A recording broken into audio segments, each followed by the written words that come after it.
जय हिंद दोस्त। मैं हूं विवेक पटना से और आप सभी का फिर से एक बार स्वागत है हमारे यूट्यूब चैनल में। आज हम जिस सब्जेक्ट की बात करने वाले हैं वो है रीजनिंग सब्जेक्ट। तो बहुत सारे लोग इस रीजनिंग सब्जेक्ट को अंडर एस्टिमेट करके चलते हैं। वो इसलिए करके चलते हैं ना, तो उनको पता चलता है कि 50 में मेरे 37.5 नंबर आ गए, 40 नंबर आ गए तो मेरा रीजनिंग ठीक है। हालांकि इस बात से मैं सहमत हूँ कि आप ठीक नंबर ला रहे हैं, 40 नंबर ला रहे हैं, 80% स्कोर पा रहे हैं। बट ये खुश होने वाली बात नहीं है, क्योंकि ये एक ऐसा स्कोर है जहाँ पे लगभग लगभग जो भी एवरेज बच्चे हैं ना, इतना स्कोर ये रीजनिंग में कर जाते हैं। तो इसमें बहुत खुशी होने वाली बात नहीं है, ये आपको सिलेक्शन तक लेके नहीं जा सकती है। तो आप बिल्कुल भी इस चीज़ को अंडर एस्टिमेट करके मत चलें कि मेरे रीजनिंग में अगर 80% में स्कोर कर पा रहा हूँ तो मैं बहुत बेहतर कर पा रहा हूँ। फिर आपको करना क्या चाहिए इस 40 से 50 तक, क्योंकि मैं अपने बारे में बता दूं, मेरा 90 में 82 मार्क्स है, सीजीएल मेंस में 47.5 है, इसमें सीएचएसएल में, सीजीएल मेंस में 48 है। बट जितने भी साल भर में इधर मैंने एसएससी का पेपर दिया, चाहे वो फेज का पेपर हो, चाहे एमटीएस का पेपर हो, चाहे पिछले सीएचएसएल का पेपर हो, तो सब में मेरे मार्क्स 48 के, मतलब 48 से डाउन नहीं गया है मेरा मार्क्स। तो आप परसेंटेज निकाल सकते हैं कि कितना परसेंटेज है, 96% मतलब स्कोरिंग रहा हुआ है। और आप सीजीएल मेंस का पेपर भी उठा के देख सकते हैं कि उसमें रीजनिंग का लेवल तो बिल्कुल अलग था, पैटर्न अलग था थोड़ा। वो इसलिए हो पाया कि उसके ऊपर भी आएंगे। फिलहाल हम बात कर लेते हैं कि रीजनिंग को कैसे इम्प्रूव किया जा सकता है, कैसे एक लेवल पे लाके हम अपने आप को छोड़ें ताकि हर मॉक में, हर एग्ज़ाम में लगभग लगभग 48 से 50 या 45 से 50 के बीच में वैरी करे। तो सबसे पहला मैं स्टेप 4-5 स्टेप बताऊंगा भाई, उसको एकदम फॉलो कर लिए अगर 2 से 3 महीना, तो मैं ये गारंटी दे सकता हूँ। फिर से मैं ये कह रहा हूँ कि मैं ये गारंटी दे रहा हूँ ना कि 50 में 50 से 48 नहीं आएगा अगर इतना कर लोगे तो। बट आपकी कंसिस्टेंसी मेंटेन रहनी चाहिए। अगर 48 आ जाए, 45 आ जाए तो वो ख़राब स्कोर नहीं है, वो सिली मिस्टेक हो सकता है या पर्टिकुलर कोई ऐसा पॉइंट हो गया जैसे आप सोच नहीं पाए रीजनिंग में, तो आप नहीं कर पाइएगा, तो वो एक पर्टिकुलर एग्जाम में हो सकता है। बट सबसे पहला मैं पॉइंट बताने जा रहा हूँ कि जैसे कोडिंग डिकोडिंग का क्वेश्चन आया तो आपको ए बी सी डी का सारा पोजीशन याद होना चाहिए, ए से लेकर जेड तक का पोजीशन, अपोजिट वैल्यू वाला पोजीशन भी याद होना चाहिए। जैसे हमने कहा कि ओ किस पोजीशन पे आता है, ये हम कॉपी में वहाँ पे नहीं लिखना है जो रफ पेज मिलता है, दिमाग में सेट होना चाहिए कि जो ओ है वो हमारे पास किस पोजीशन पे आता है, निकल के 15 पे आता है। फिर दिमाग में आना चाहिए कि अच्छा ओ के अपोजिट क्या आता है, एल आता है, ये भी दिमाग में रहना चाहिए कि अच्छा ओ का अपोजिट एल आता है, उसका पोजिशनल वैल्यू 12 आता है। पी के अपोजिट के होता है, पी का पोजिशनल वैल्यू 16 होता है, के का पोजिशनल वैल्यू 11 होता है, डब्ल्यू का 23 होता है, डब्ल्यू का अपोजिट डी होता है। तो इस तरीके से आपको याद होना चाहिए। ये याद कैसे होगा, एक दिन में याद नहीं होगा। आप सबसे पहला जो काम है ना, आज से लिखना बंद कर दीजिए। अगर जो भी भाई लिख रहा है ना, लिख के बना रहा है कलम से कॉपी पे, अच्छा जे है जे 10, क्यू है 17, ऐसे नहीं लिखना है मेरे भाई। लिखना नहीं है, दिमाग में कैलकुलेशन। अगर गेम बराबर मान लिए कि 40 आ गया ना, एक एग्जांपल के तौर पे ले रहे हैं कि गेम बराबर 40 आ गया, तो आपको दिमाग में तुरंत ये कैलकुलेशन हो जाए कि जी का पोजिशनल वैल्यू 7 है, ए का 1 है, एम का 13 है, ई का 5 है। तो ये सब एडिशन कैलकुलेशन सारा माइंड में होना चाहिए, ना कि कॉपी पे। आपको कम से कम टाइम में कैलकुलेशन करना है, औरों से बेहतर करना है। तो एक काम कीजिएगा कि आप जहाँ भी स्टडी टेबल है आपका पढ़ रहे हैं, मॉक दे रहे हैं, उसके सामने ए से जेड तक का पोजिशनल वैल्यू लिखना है। मतलब ए से लेकर 13 तक उधर लिख देना है, एम तक, फिर एन से लेकर जेड तक इधर पोजिशनल वैल्यू। जैसे हम दिखा दे रहे हैं, थोड़ा बैक करके दिखा देते हैं, बट देखिए हम यहाँ पे लिखे हुए हैं, आप देख सकते हैं यहाँ पे हम लिखे हुए हैं। यहाँ पे लॉर्ड लोगों का ना बहुत सारा, यहाँ पे परसेंटेज, बहुत सारी चीज़ें लिखे हुए हैं। तो आपको ये काम कर लेना है अभी से अभी, जितना जल्दी हो सके इसके लिए। इसके अलावा आप मॉक में जैसे ही मॉक देने जाइएगा ना, तो शुरू में बहुत दिक्कत आएगा, लगेगा कि अरे तो 50 में तो 30 ही नंबर आ रहा है, ये तो बंदा मुझे फंसा दिया, इससे बढ़िया था हम कलम पे।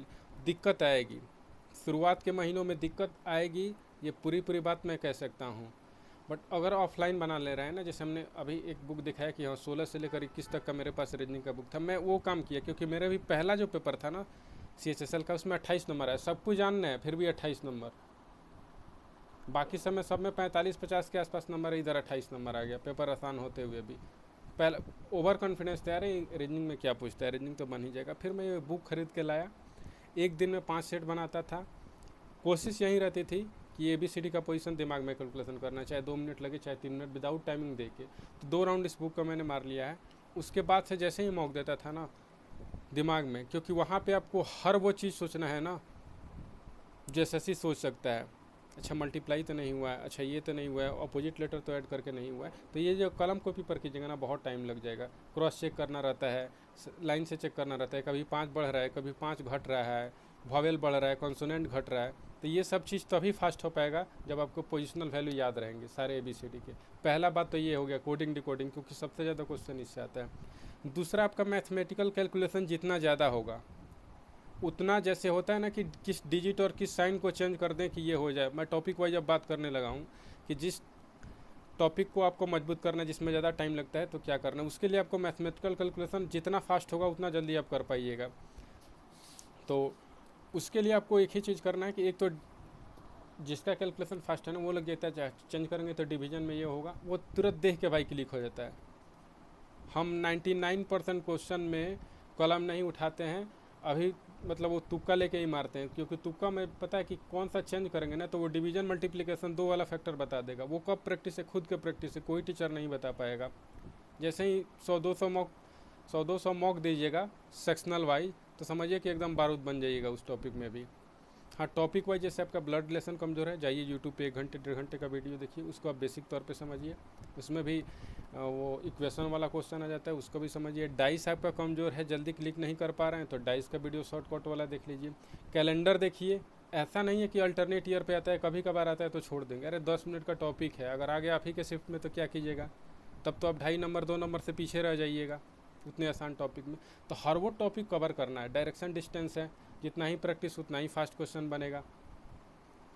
और सबसे इम्पोर्टेंट जो है वो है सीरीज का क्वेश्चन। तो सीरीज के क्वेश्चन के लिए भाई आजकल तो देख रहे हैं कि नए ट्रेंड में कि सिर्फ स्क्वायर और क्यूब पे घुमा रहा है इधर उधर, बाकी वहाँ भी वही कहानी है। सीरीज के क्वेश्चन में आप कितना जल्दी हर वो पॉसिबल चीज़ें सोच सकते हैं जिससे कि आंसर आ सके, तो वो आपके लिए एक थोड़ा टाइम कंज्यूमिंग हो जाता है। अगर नहीं एक बार में सोच पा रहे हैं तो स्किप कर दीजिए, बाद में कर पाइएगा। बट इतना लेवल नहीं आता है टफ कि आप नहीं सोच पाइएगा। अगर आप क्वेश्चन का बहुत ज़्यादा प्रैक्टिस किए रहेगा, 50-60 मॉक मतलब फुल लेंथ का मॉक लगाइए रहिएगा ना प्रीवियस ईयर का, तो आप जल्दी क्लिक कर पाइएगा कि नहीं ये चीज़ लग रहा है। चाहे मैट्रिक्स का क्वेश्चन हो गया, चाहे सीरीज वाला क्वेश्चन हो गया, उसमें होता है कि ना फिर ऐड कर वो सब्ट्रैक्ट करके गैप देखते हैं, फिर तीसरे स्टेप में भी गैप देखते हैं। तो सब चीज़ प्रैक्टिस देख के पता चल जाएगा कि अच्छा क्या स्क्वायर बढ़ रहा है, क्यूब बढ़ रहा है, क्या गैप बढ़ रहा है पर्टिकुलर नंबर का, क्या पर्टिकुलर नंबर असेंडिंग ऑर्डर में बढ़ रहा है गैप में। तो ये सारा चीज़ प्रैक्टिस के ऊपर भाई। Reasoning is all about practice. जितना प्रैक्टिस करोगे उतना ही एकदम शार्प माइंडेड होते, मतलब इसमें आप बहुत आगे कर सकते हो। अच्छा, अब बहुत सारे ये बच्चे पूछते हैं कि अगर मैथ्स का पेपर आसान था, मैं अपनी बात कर रहा हूँ कि सीजन मैथ्स में अगर मैथ्स का पेपर आसान था तो आपके 82 नंबर क्यों आए। तो एक बात मैं कंफर्म कर रहा हूँ, मैं एक्सेप्ट कर रहा हूँ कि ये क्वेश्चन जो बर्नौली थ्योरम का था प्रोबेबिलिटी का, वो मुझसे नहीं बना। एक क्वेश्चन सिली मिस्टेक, अगर आप एसएससी के फील्ड में हैं तो आपको लगता होगा कि सिली मिस्टेक कोई बड़ी बात नहीं है, हम रोज़ 5 करते हैं, आप भी करते होइएगा।